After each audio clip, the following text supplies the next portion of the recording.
Hey guys, it's Rachel at WTI, and I want to talk about this very creative set that I have here. This is a flower building set, and it comes with 148 pieces. The thing I love about this is you can be so creative with it. It has so many different colors.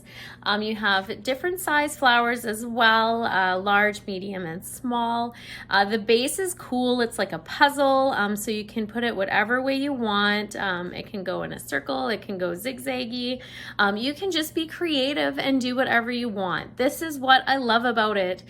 You have different style flowers, the different colors, so you can either make it multicolor, you can do same color flowers, you can make them however you want. You got leaves as well, so you can add that to it.